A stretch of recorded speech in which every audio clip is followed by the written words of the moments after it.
ጤና ይስጥልኝ። ይህ ኢትዮ ሞኒተር ነው። ለዛሬ ጥር 6 ቀን 2018 ዓ.ም የመራረጥናቸው መረጃዎች እንደሚከተለው ተዘጋጅቷል። በቅድሚያ አበይት ነጥቦች እናሰማቸዋለን። የኢትዮጵያ ብሔራዊ መረጃና ደህንነት አገልግሎት ዋና ዳይሬክተር አቶ ሬድዋን ሁሴን ወደ ሶማሊያ እንዳቀኑ መረጃዎች አሳይቷል። በትግራይ ያጋጠመው የነዳጅ እጥረት አፋጣኝ መፍትሄ እንዲሰጠው ተጠየቀ።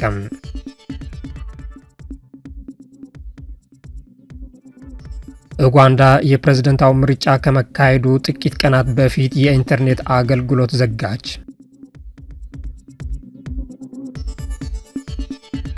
አሁን ወደ ዝርዝር እናልፋለን። አብራችን ቆዩን። የኢትዮጵያ ብሔራዊ መረጃና ደህንነት አገልግሎት ዋና ዳይሬክተር አቶ ሬድዋን ሁሴን ወደ ሶማሊያ እንዳቀኑ መረጃዎች አሳይቷል። አቶ ሬድዋን ሁሴን ከሶማሊያው ፕሬዝዳንት ሐሰን ሼክ መሐሙድ ጋር በዝግ ስብሰባ ላይ እንደተወያዩና ከኢትዮጵያው ጠቅላይ ሚኒስትር አብይ አህመድ የተላከው መልእክት እንዳስተላልፉላቸው ተዘግቧል። የመልእክቱ ዝርዝር መረጃ ግን እስካሁን አልተገለጸም። ሁለቱም መንግስታት ስለ ጉብኝቱ ዓላማ በይፋ አስተያየት ባይሰጡም ውይይቱ በአካባቢው ተለዋዋጭነት በደህንነት ትብብርና በአፍሪካ ቀንድ ላይ በተከሰቱ የቅርብ ጊዜ የጂኦፖለቲካል እድገቶች ላይ ያተኮረ ሊሆን እንደሚችል ምንጮች ይጠቁማሉ። በተለይ ሶማሊያ ከተባበሩት አረብ ኤሚሬትስ የነበራትን ስምምነት እንዲቋረጥ ማድረጓ ተከትሎም በሁለቱም ሀገሮች የተፈጠረውን ክፍተት ለመሸማገል ኢትዮጵያ ፍላጎት እንዳሳየች መረጃዎች አመልክቷል። አቶ ሬድዋን ሁሴን ከፕሬዝዳንት ሐሰን ሼክ መሐሙድ በተጨማሪ ከሶማሊያው የደህንነት ኃላፊ መህድ ሳላድ ጋር መወያየታቸው የወጡ መረጃዎች ያሳያሉ። ጉብኝቱ የተደረገው የኢትዮጵያ ጠቅላይ ሚኒስትር አብይ አህመድ እሁድ ዕለት ወደ ጅቡቲ ከተጓዙ በኋላ በኤክስ ላይ በለጠፉት መረጃ ውይይቱ በቀጠናው የጂኦፖለቲካዊ እድገቶች፣ በሰላምና ደህንነት እንዲሁም በተለይም በንግድ በሎጂስቲክና በልማት ላይ የጋራ ቁርጠኝነትን በማጠናከር ላይ ያተኮረ እንደነበር ገልጿል። አሁን ደግሞ የብሔራዊ መረጃና ደህንነት አገልግሎት ዋና ዳይሬክተሩ ወደ ሞቃዲሾ በማምራት ውይይት አድርጓል። ይህ እርምጃ በአፍሪካ ቀንድ የዲፕሎማሲያዊ ምላሽን ያስከተለ ነው የተባለ ሲሆን የሶማሊያ መንግስትም ሆነ የኢትዮጵያ ባለስልጣናት የደህንነት ኃላፊ ወደ ሞቃዲሾ ስላደረጉት ጉዞ ወይም ከሶማሊያ መሪዎች ጋር ስለተደረገው ውይይት ፍሬ ነገር ይፋው መግለጫ አልሰጡም።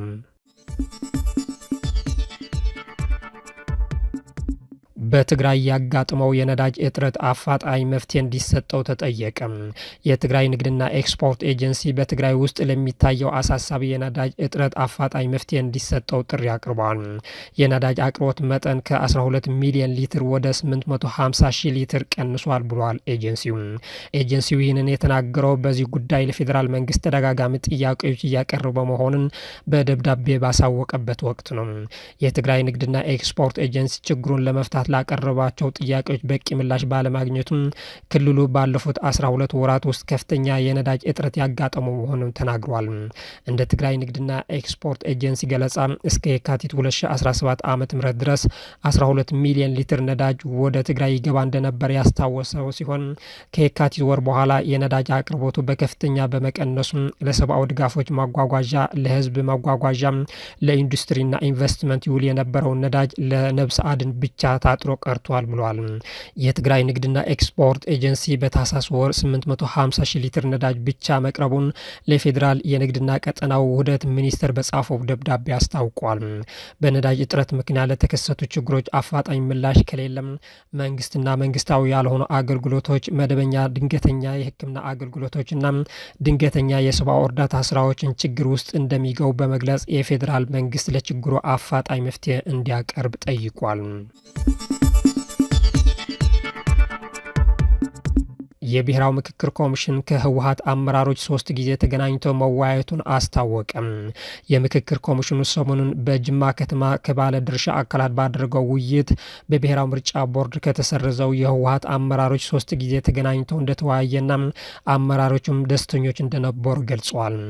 በቢሮአቸው 3 ጊዜ አግኝተን ተወያይተናል ያሏቸው የህወሓት አመራሮች እነማን መሆናቸው ያልጠቀሱት ከኮሚሽኑ ኮሚሽነሮች አንዱ የሆኑት ዶክተር ዮናስ አዳይም የህወሓት አመራሮች አመራሮች አንዳንድ መመለስ ያለባቸው ጥያቄዎች ቢኖሩንም በምክክሩ ደስተኞች ነን ብሎ ነበር። አሁንም እየተገናኘን እየተነጋገርን ነው ብሏል። ትግራይን ያላካተተ ሀገራዊ ምክክር ሙሉ አይሆንም የሚል የጸና አቋም አለን ያሉት ኮሚሽነሩ ይህን የምናገረው እንደ ዮናስ ሳይሆን እንደ ኮሚሽኑ ነው ሲሉ ተደምጧል። የህወሓት አመራሮች ባገኘናቸው ጊዜ አንድም ቀን አንፈልጋችሁም የሚል ምላሽ አልሰጡንም የሚሉት ኮሚሽነሩ አንዳንድ መመለስ የሚገባቸው ነገሮች አሉን ያሏቸው ነገሮች ምን እንደሆኑ ግና በዝርዝር አላብራሩም። በአሁኑ ጊዜ በትግራይ ክልል ብቻ አጀንዳ መለየት ስራዎች እንዳልተሰራ የሚገልጸው ኮሚሽን በትግራይ በኩል ደግሞ በምክክሩ ለመሳተፍ መጀመሪያ ትግራይ ከጦርነቱ በፊት ወደ ነበረችበት ትመለስ የሚል ቅድመ ሁኔታ ሲነሳ ይሰማል። ሶማሊላንድ የፌዴራል መንግስት ውሳኔን ውድቅ አደረገች።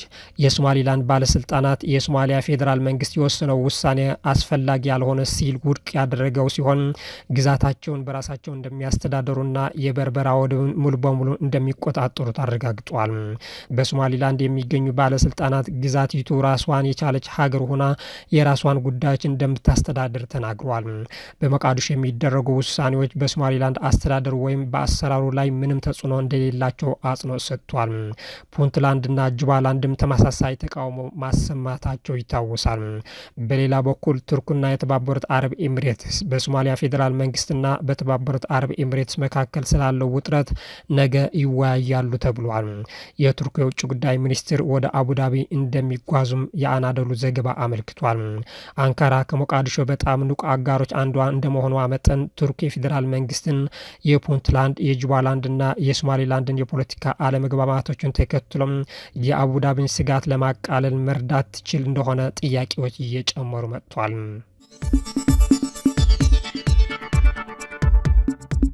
ኡጋንዳ የፕሬዝደንታዊ ምርጫ ከመካሄዱ ጥቂት ቀናት በፊት የኢንተርኔት አገልግሎት ዘጋች።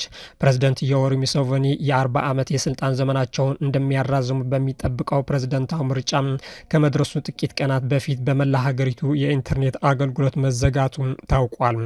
የመንግስት የቁጥጥር አካል የሞባይል ኔትወርክ ኦፕሬተሮች ማክሰኞ ከምሽቱ 6 ሰዓት ጀምሮ የህዝብ ኢንተርኔት አገልግሎት እንዲዘጉ መመሪያ ሰጥቷል። የኢንተርኔት ሞኒተር ኔት ብሎክስ በኋላ ላይ በሀገር አቀፍ ደረጃ የኢንተርኔት ግንኙነት መቋረጡን አረጋግጧል። የኔትወርክ መቋረጡ ነገ ጥር 15 የሚካሄደውን ሀገራዊ ምርጫ የ81 ዓመቱ ሙሴቬኒ የአፍሪካ ሶስተኛ ረጅም ጊዜ የስልጣን መሪ ለማድረግ የተደረገ ቅድመ ማጭበርበሪያ እንደሆነ ተቃዋሚዎች እየገለጹ ይገኛሉ።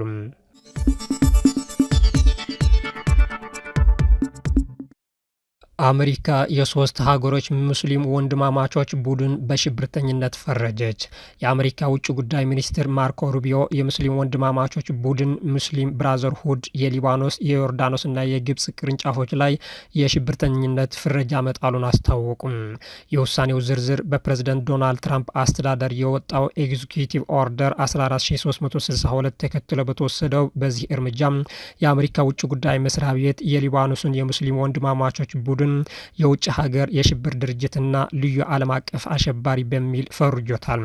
የቡድኑ መሪ የሆኑት መሐመድ ፋውዚ ታኮሽ በተመሳሳይ በሽብርተኝነት መዝገብ ውስጥ ተካቷል።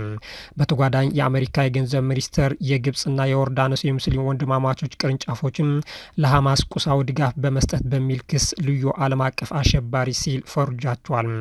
የውጭ ጉዳይ ሚኒስትሩ ማርኮ ሩቢዮ በሰጡት መግለጫ ይህ እርምጃ በአሜሪካ ላይ ስጋት የሚፈጥሩ የሙስሊም ወንድማማቾች ቡድን ቅርንጫፎችን አቅምና እንቅስቃሴ ለማዳከም በፕሬዝደንት ትራምፕ የተያዘው ቁርጠኝነት የመጀመሪያ ምዕራፍ መሆኑን ገልጿል። እነዚህ ፍረጃዎች የሙስሊም ወንድማማቾች ቡድን ቅርንጫፎች የሚያደርሱትን ጥቃትና አለመረጋጋት ለመግታት የተጀመረው ቀጣይነት ያለው ጥረት መጀመሪያ ናቸው ያሉት ሩቢዮም አሜሪካ ቡድኖቹ ለሽብር ተግባር የሚውል የገንዘብ አቅም እንዳያገኙ ያሉትን አማራጮች ሁሉ እንደምትጠቀም አጽንኦት ሰጥቷል። የዕለቱ ዜናዎች በዚያ በቃን። መልካም ቀን።